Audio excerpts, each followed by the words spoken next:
नमस्कार मित्रों, आज से मैं आप सभी के लिए जितने भी प्रतियोगी परीक्षा की तैयारी कर रहे हैं उन विद्यार्थियों के लिए हिंदी की क्लासें शुरू करने जा रहा हूँ, जो आपकी सभी प्रतियोगी परीक्षाओं जैसे कि पटवार, एसआई, कृषि प्रयोग सत्र, third grade, second grade, first grade, college lecturer वगैरह सारे में काम आने वाली है। सबसे पहले हम व्याकरण से शुरू करते हैं, क्योंकि सभी प्रतियोगी परीक्षाओं में ज्यादातर व्याकरण आती है, तो पर्टिकुलर हिंदी से तैयारी करते हैं first grade, second grade, third grade. उनके अलावा दूसरे जो कंपटीशन एग्जाम है उनमें व्याकरण का पोर्शन ज्यादा आता है। तो सबसे पहले हम व्याकरण से शुरू करेंगे। व्याकरण में जो पहला टॉपिक है वो है वर्ण विचार। तो वर्ण विचार से हम शुरू करेंगे। वर्ण विचार, वर्ण विचार, वर्ण विचार। इस टॉपिक को शुरू करने से पहले आपको सामान्य जानकारी होनी चाहिए कि ध्वनि किसे कहते हैं, वर्ण किसे कहते हैं, शब्द किसे कहते हैं। बहुत सी बार यहाँ से भी परीक्षा में प्रश्न आ जाता है। तो सबसे पहली बात आपको ध्यान में रखनी है वो है ध्वनि किसे कहते हैं। तो ध्यान से सुनिएगा, परिभाषा क्या है। भाषा की वह सबसे छोटी इकाई, वह सबसे छोटी इकाई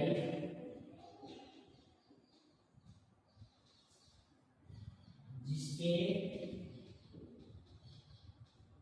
साथ ही साथ आप लिख भी सकते हैं जिसके और खंड करना संभव न हो, उसकी मौखिक अभिव्यक्ति, उसकी मौखिक अभिव्यक्ति ध्वनि कहलाती है।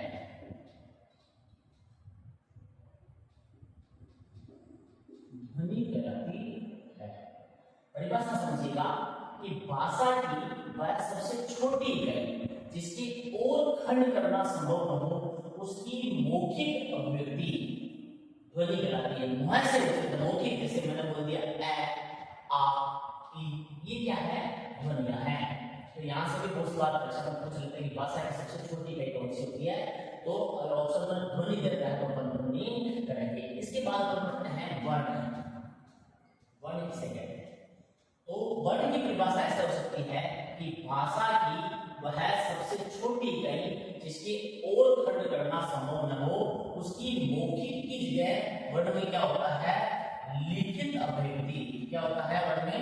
लिखित अभिव्यक्ति। ये ध्यान रखना है कि मौखिक की जगह केवल लिखित, यानी ध्वनि का वह रूप जिसे लिखा जा सके वो क्या कहलाएगा? वर्ण कहलाएगा। इसकी परिभाषा ऐसे भी हो सकती है कि ध्वनि का लिखित रूप, ध्वनि का लिखित रूप वर्ण कहलाता है। ध्वनि का लिखित रूप वर्ण कहलाता है। जैसे क, ख, ग, ये क्या है? वर्ण है। समझ में आ गई बात? ध्वनि का लिखित रूप क्या कहलाएगा? वर्ण कहलाएगा। और भाषा की वह सबसे छोटी इकाई जिसकी और खंड करना संभव न हो, उसकी मौखिक अभिव्यक्ति क्या कहलाएगी? ध्वनि कहलाएगी। ध्वनि और वर्ण आपके सामने आगे होगा। अब हम बात करते हैं शब्द की। शब्द किसे कहते हैं? शब्द किसे कहते हैं? बात करते हैं अपन शब्द की।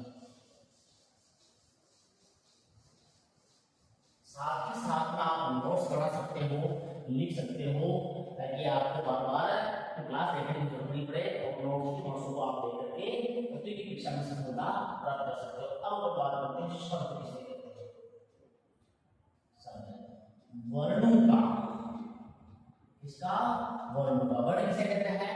ध्वनि का लिखित रूप वो क्या कहलाएगा? वर्ण कहलाएगा। वर्णों का सार्थक समूह है। ध्यान रखना, कौन सा समूह है?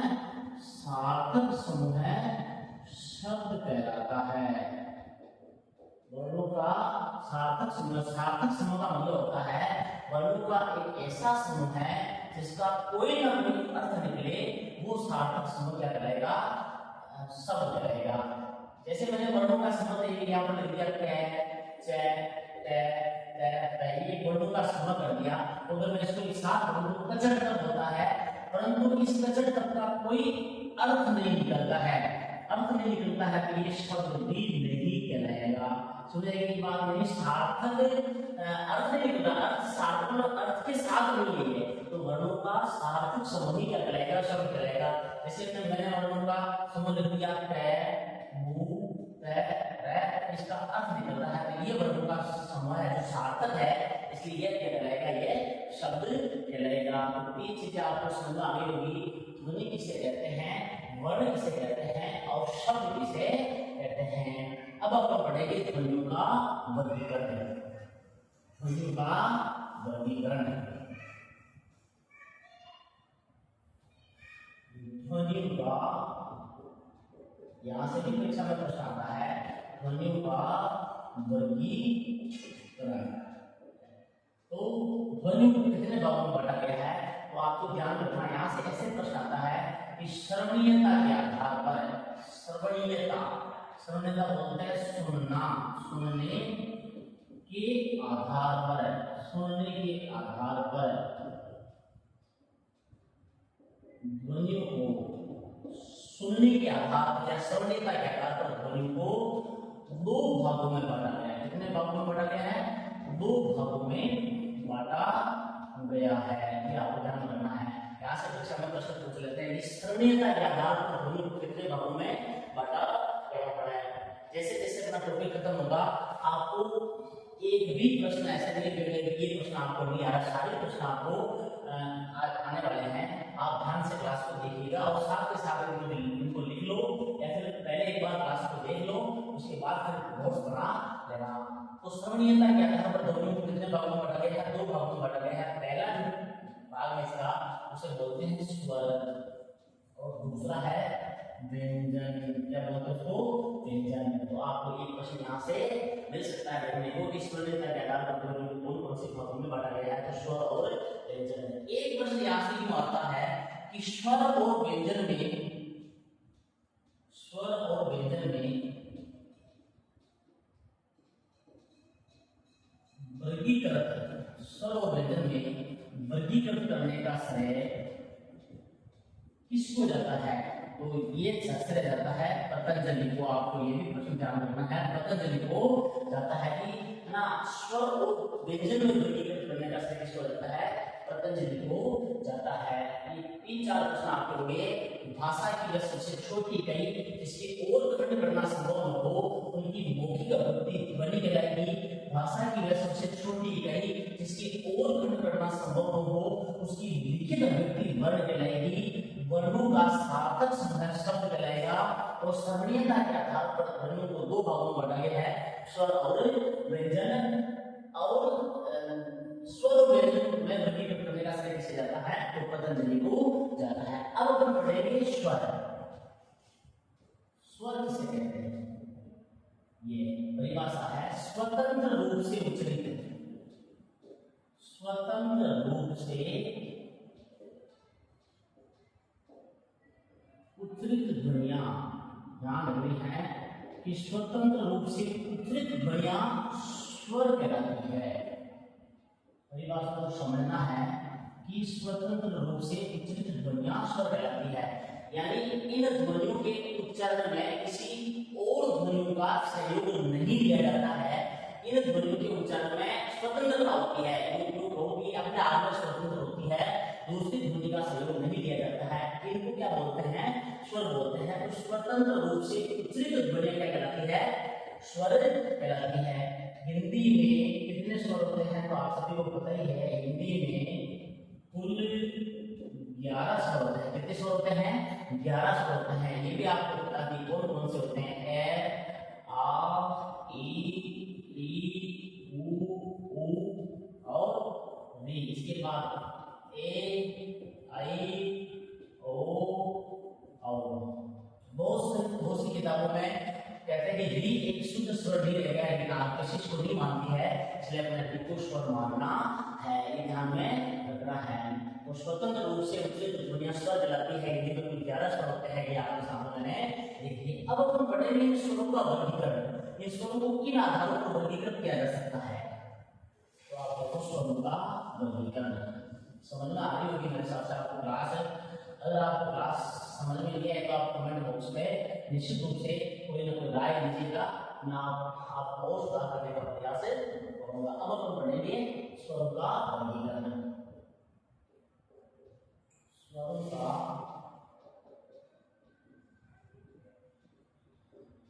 वर्गीकरण, तो स्वरों को निम्न आधार पर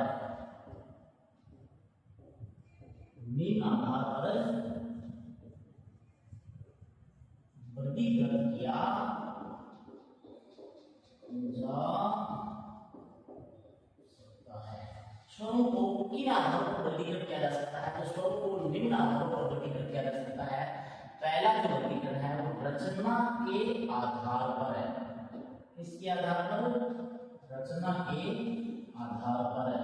दूसरा है जिह्वा के आधार पर है। पहला हो गया आपके रचना के आधार पर, दूसरा हो गया आपके जिह्वा के आधार पर, अगला हो गया आपके तालु के आधार पर, तालु के आधार पर, और अगला हो गया आपके मात्रा के आधार पर। चार आधार पर हुए। पहला हो गया आपके रचना के आधार पर, दूसरा जिह्वा के आधार पर, फिर तालु के आधार पर और मात्रा के आधार पर। अगला है आप देखो कि एक हो गया आपके पांचवा ओष्ठ के आधार पर, ओष्ठ के आधार पर अपने जो रचना उनके आधार पर इनका डिवाइडेशन किया गया है। और अगला है उच्चारण की दृष्टि से, उच्चारण की दृष्टि से, उच्चारण की दृष्टि को अपन कह सकते हैं कोकिल की स्थिति के आधार पर। बहुत सी बार ये भी पूछ लेते हैं कोकिल की स्थिति के आधार पर, ये भी पूछ लेते हैं परीक्षा में कि कोकिल की स्थिति के आधार पर स्वरों को कितने भागों में बांटा गया है, तो आपको ध्यान में रखना है। उच्चारण की दृष्टि से अपन कह सकते हैं। अगला लास्ट और अंतिम है स्वर तंत्रियों के आधार पर। डायरेक्टली प्रश्न पूछ सकते हैं स्वर तंत्रियों के आधार पर। तो पहले तो प्रश्न यहाँ से यूं आ सकता है कि स्वरों का वर्गीकरण कितने आधारों पर किया जा सकता है, तो आपको ध्यान रखना है कि स्वरों का वर्गीकरण 7 आधारों पर किया जा सकता है। फिर प्रश्न परीक्षा में अलग अलग आधारों से पूछ लेते हैं कि ओष्ठ के आधार पर स्वर कितने प्रकार के होते हैं, या कोकिल की स्थिति के आधार पर स्वर कितने प्रकार के होते हैं, या जिह्वा के आधार पर स्वर कितने प्रकार के होते हैं, तालु के आधार पर स्वर कितने प्रकार के होते हैं, मात्रा के आधार पर स्वर कितने प्रकार के होते हैं। हर लाइन से एक एक प्रश्न बनता है, आपके सबका आपको ध्यान रखना है। अब अपन डिटेल से पढ़ेंगे कि रचना के आधार पर स्वर कौन कौन से होते हैं, जिह्वा के आधार पर, फिर तालु के आधार पर, एक एक टॉपिक को वापस डिटेल से इसको पढ़ेंगे। अपना एक भी प्रश्न तक गलत ना हो परीक्षा में। तो सबसे पहले हम पढ़ेंगे रचना के आधार पर। इसके आधार पर, रचना के आधार पर।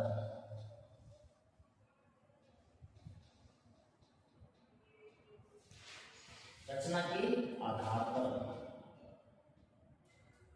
देखो, पहला जो हमने पढ़ा था रचना के आधार पर। यहां से डायरेक्टली पूछना था रचना के आधार पर स्वर कितने प्रकार के होते हैं, तो आपको याद करना है रचना के आधार पर स्वर 2 प्रकार के होते हैं। कितने प्रकार के होते हैं? रचना के आधार पर स्वर कितने प्रकार के होते हैं? 2 प्रकार के होते हैं। पहला कौन सा है, तो आपको ध्यान में रखना है मूल स्वर। कौन सा है? मूल स्वर। दूसरा है संधि स्वर। तो रचना के आधार पर स्वरों को कितने भागों में बांटा गया है, तो 2 भागों में बांटा गया है, मूल स्वर और संधि स्वर। अब मूल स्वर कौन से हैं, तो पहले हम देख लेते हैं मूल स्वर क्या होते हैं।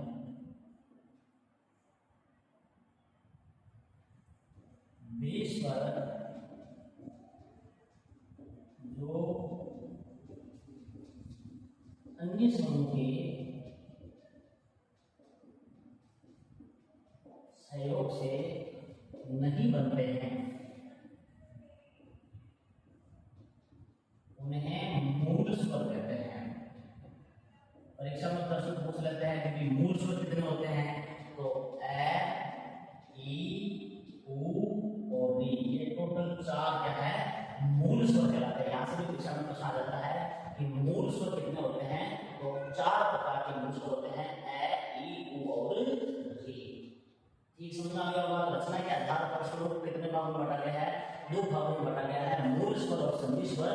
मूल स्वर वे स्वर तो अन्य स्वरों के सहयोग से नहीं बनते हैं, उन्हें मूल स्वर कहते हैं। ये है ना 4 होते हैं, ए, ई, उ और री। अब हम बात करते हैं संधि स्वरों की, तो संधि स्वर किन्हें कहते हैं,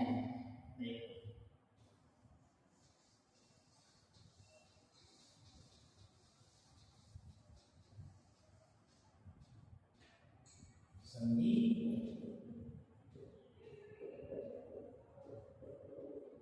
स्वर। परिभाषा की बात करते हैं तो मूल स्वरों के मेल से बने स्वर, मूल स्वरों के मेल से बने स्वर संधि स्वर कहलाते हैं। अपन ने जो मूल स्वर 4 पढ़े थे उनके अलावा जितने भी स्वर है वो क्या कहलाएंगे, आपके संधि स्वर कहलाएंगे। तो मूल स्वरों के मेल से बने स्वर को क्या बोलते हैं, संधि स्वर कहते हैं। अब इन जो ये संधि स्वर है, इन संधि स्वरों को भी कितने भागों में बांटा गया, 2 भागों में बांटा गया। संधि स्वर भी 2 प्रकार के होते हैं। कौन कौन सा होता है, एक तो होता है दीर्घ स्वर और एक होता है संयुक्त स्वर। हर लाइन से प्रश्न बन सकता है निम्न में से कौन सा संयुक्त स्वर नहीं है, एक वो दीर्घ डाल देगा, बाकी संयुक्त डाल देगा। निम्न में से कौन सा संधि स्वर नहीं है, वो मूल स्वर से डाल देगा। तो ऐसे किसी भी प्रकार से प्रश्न बन सकता है। आपको हर लाइन को ध्यान में रखना है। संधि स्वर किसे कहते हैं, तो मूल स्वरों के मेल से बने स्वर संधि स्वर कहलाते हैं। संधि स्वर कितने प्रकार के होते हैं, 2 प्रकार के होते हैं। तो पहला तो हो गया आपके दीर्घ स्वर, दूसरा हो गया संयुक्त स्वर। दीर्घ स्वर कौन से, आप सभी को पता है कि दीर्घ स्वर कौन से होते हैं, आ, ई और ये 3 जो क्या कहलाएंगे वो आपके दीर्घ स्वर कहलाएंगे। अब अपन बाकी जो बचे हैं 4 वो क्या कहलाएंगे, संयुक्त स्वर कहलाएंगे। ए, आई, ओ और औ, ये 4 क्या कहलाएंगे, आपके संयुक्त स्वर कहलाएंगे। तो यहाँ तक अपन ने पढ़ लिया कि स्वरों का वर्गीकरण पढ़ रहे हैं। तो स्वरों को अपन ने पहला जो वर्गीकरण किया है वो रचना के आधार पर है, और रचना के आधार पर स्वरों को अपन ने 2 भागों में बांटा है।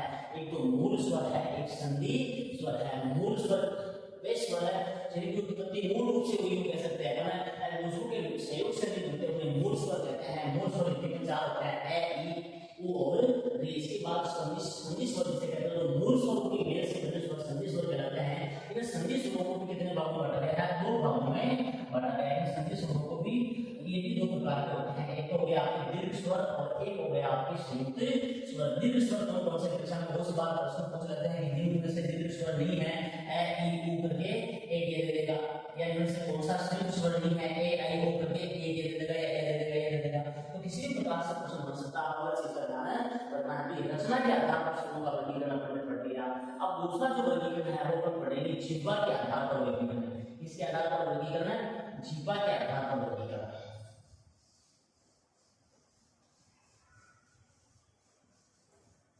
जिह्वा के आधार पर वर्गीकरण।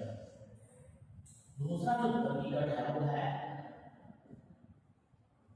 जिह्वा के आधार पर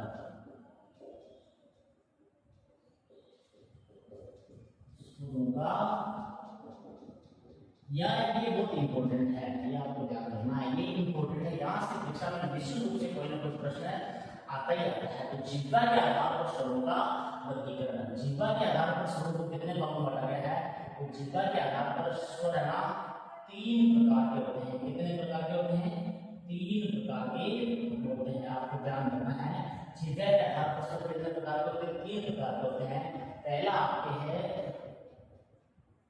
अग्र स्वर, दूसरा आपके मध्य स्वर और तीसरा आपके पश्च स्वर। तो जिह्वा के आधार पर स्वर कितने प्रकार के होते हैं, 3 प्रकार के होते हैं। अग्र स्वर, मध्य स्वर और पश्च स्वर। अब अग्र स्वर कौन से होते हैं, मध्य स्वर कौन से होते हैं, पश्च स्वर कौन से होते हैं। परीक्षा में डायरेक्ट प्रश्न पूछते हैं कि निम्न में से कौन सा मध्य स्वर नहीं है, निम्न में से कौन सा अग्र स्वर नहीं है, निम्न में से कौन सा पश्च स्वर है, ऐसे परीक्षा में प्रश्न आ जाता है। तो आपको ध्यान रखना है कौन कौन से अग्र स्वर होते हैं। इसके लिए आपको क्या करना है, मैं एक चित्र बता रहा हूँ, चित्र को ध्यान से देखना है और उसको 2-3 बार लिख लिख करके 4-5 बार प्रैक्टिस करनी है। परमानेंटली आपके दिमाग में ऐसे सेट हो जाएंगे कि आप जीरो को उनको भूलोगे नहीं। यहाँ से परीक्षा में 100% प्रश्न आने की संभावना होती है। तो आपको ध्यान रखना है, ऐसे आपको चित्र बनाना है। इसको क्या करना, यहाँ से मिला देना है। तो एक यहाँ से जीव निकालनी है क्योंकि जीवा है, ये जीव मांगे जीवा के आधार पर वर्गीकरण करना है। यहाँ से आपको जीव निकाल देनी है। फिर आपको क्या करना है, एक डंडा यहाँ खींचना है और एक डंडा यहाँ खींचना है। यहाँ आपको लिखना है ई ऊ, ये आपको लिख देना है, ठीक है। इसको आप ऐसे ऊपर, इसको ऊपर लिख सकते हो, बोले ये ई यहाँ लिख लो और ई यहाँ लिख लो और ऊ को यहाँ लिख लो और छोटा ऊ नीचे लिख लो, ऐसे आप लिख सकते हो। इसके बाद आपको लिखना है ए आई ओ और यहाँ लिखना आपको है और यहाँ लिखना है आपको, आराम से लिखिए उसको, ई ऊ ए आई ओ और आ यहाँ पे लिखना है, ए यहाँ लिखना है। अब ये जो पहले लाइन है ये वाले, ये कहते हैं आपके अग्र स्वर। ये जो आपका बीच का है ये कहलाएगा आपका मध्य स्वर और ये जो आपके पीछे वाला है ये पश्च स्वर है। तो आप आराम से याद कर सकते हैं कि अग्र स्वर कौन कौन से हैं। पहले तो परीक्षा में प्रश्न आ गया कि निम्न में से कौन सा पश्च स्वर है, 3 ये दे देगा ये और एक उन से दे देगा वो, या कौन सा पश्च स्वर नहीं है, इससे भी प्रश्न आ सकता है। अब इसमें से एक प्रश्न और होता वो तुम पढ़ेंगे आगे, लेकिन इस चित्र में मैं आपको बता देता हूँ कौन सी समृद्ध है, कौन सी अर्धविवृत है, कौन सी विवृत है, ये परीक्षा में अक्सर पूछ लेते हैं। तो आपको ध्यान रखना है कि ये जो दोनों है, ये दो और ये दो है, ये समृद्ध कहलाते हैं। क्या कहलाते हैं, समृद्ध कहलाते हैं। क्या होते हैं समृद्ध क्यों कहते हैं, आगे पढ़ेंगे अपन। और ये जो है इनको बोलते हैं अर्धसमृद्ध। क्या बोलते हैं इनको, अर्धसमृद्ध। और ये जो पार्ट है इनको बोलते हैं अर्ध विवृत। क्या बोलते हैं इनको, अर्ध विवृत, और इसको बोलते हैं विवृत। ये भी आपको ध्यान रखना है। अपने मुंह के बोलने के आधार पर, जैसे खुला हुआ है आ खुला बोल रहे हैं तो विवृत करेंगे। संगत में मुंह अपना थोड़ा सिकड़ा हुआ होता है, पूर्ण तक खुला हुआ नहीं होता, हमें बोलते हैं समृद्ध। ये बोलने के आधार पर है। जैसे ई तो वो समृद्ध कहलाते हैं। इनको अर्ध समृद्ध कहते हैं क्योंकि पूरा नहीं खुलता है, और इनको अर्ध विवृत कहते हैं। कि आप ध्यान रखेंगे, ऐसा परीक्षा में पूछते हैं कि इनको क्यों कहते हैं, सिर्फ परीक्षा में ऐसे पूछते हैं कि निम्न में से कौन सा समृद्ध नहीं है, या निम्न में से कौन सा अर्ध समृद्ध नहीं है, या अर्ध समृद्ध है या अर्ध विवृत नहीं है, या कौन सा विवृत है, ये अक्सर परीक्षाओं में पूछ लेते हैं। तो अपन पढ़ रहे हैं स्वरों का वर्गीकरण, और स्वरों के वर्गीकरण में अपन ने पहला जो आधार पढ़ा था रचना के आधार पर, वो पढ़ लिया अपन। रचना के आधार पर स्वर कितने प्रकार के होते हैं, तो 2 प्रकार के होते हैं अपन पढ़ लिया, मूल स्वर और संधि स्वर होते हैं। मूल स्वर जो मूल रूप से बने होते हैं, उनका दूसरे स्वरों के संरक्षण नहीं बनते हैं। वो हिंदी संख्या कितनी होती है, 4 होती है। उनके अलावा संधि स्वर बचे हैं, वो संधि स्वर है। संधि स्वर को भी 2 भागों में बांटा था। एक तो अपने था दीर्घ स्वर था और एक अपने था संयुक्त स्वर था। ये आपको ध्यान में रखना है। एक चीज और ध्यान रखनी है कि परीक्षा में अक्सर ये भी पूछ लेते हैं कि विसर्ग किसे कहते हैं या संध्याक्षर किसे कहते हैं। तो आपको नोट करके लिखना है कि नोट संधि संयुक्त स्वरों को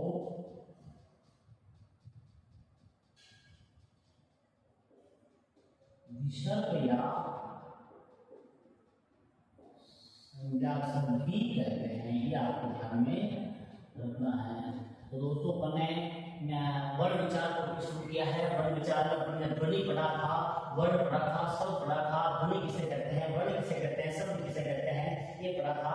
तो आपको जानकारी होनी चाहिए, मैंने पढ़ लिया था, एक बार मैं वापस रिपीट कर देता हूँ कि भाषा की वह सबसे छोटी इकाई जिसके कोई टुकड़े करना संभव न हो उसकी मौखिक अभिव्यक्ति ध्वनि कहलाती है। और भाषा की वह सबसे छोटी इकाई जिसके कोई टुकड़े करना संभव न हो उसकी लिखित अभिव्यक्ति वर्ण कहलाती है। यूं कह सकते हैं कि ध्वनि का लिखित रूप वर्ण कहलाता है। और उसके बाद अपन ने पढ़ा था शब्द, तो वर्णों का जो सार्थक समूह होता है वो शब्द कहलाता है। भाषा की सबसे छोटी इकाई कौन सी होती है, यहाँ से अगर परीक्षा में प्रश्न है तो आपको लिखना है वर्ण। अगर वर्ण ऑप्शन में नहीं है, ध्वनि दिया हुआ तो आपको लिखना है ध्वनि। इसके बाद अपन ने ध्वनि का वर्गीकरण पढ़ा था। ध्वनि को दो भागों में बांटा गया है, एक तो स्वर है, एक व्यंजन है। इनको बांटने का श्रेय जिनको जाता है तो बांटने का श्रेय पतंजलि को जाता है और सर्वज्ञता के आधार पर इनको बांटा गया है, ये आपको ध्यान रखना है। इसके बाद अपन ने पढ़ा था स्वर। स्वर किसे कहते हैं, तो स्वतंत्र रूप से उच्चारित ध्वनियां क्या कहलाती है, स्वर कहलाती है। फिर उन स्वर हिंदी में 11 होते हैं और उन स्वरों का वर्गीकरण अपन पढ़ रहे हैं। उन स्वरों के वर्गीकरण को मुख्य रूप से 7 आधारों पर बांटा गया है, जिनमें हमने पहला आधार जो पढ़ा था वो रचना के आधार पर पढ़ लिया है। और रचना के आधार पर स्वर हमने पढ़ लिया कि 2 प्रकार के होते हैं। उसके बाद अपन पढ़ रहे हैं जिह्वा के आधार पर। तो जिह्वा के आधार पर स्वर 3 प्रकार के होते हैं, अग्र स्वर, मध्य स्वर और पश्च स्वर। यहाँ तक आपको अच्छी तरह से समझ में आया होगा। क्लास को देखना, साथ के साथ में नोट्स बनाना, फिर भी किसी भी प्रकार की समस्या आए तो मुझे कमेंट बॉक्स में जरूर लिखें। धन्यवाद। जय हिंद, जय भारत।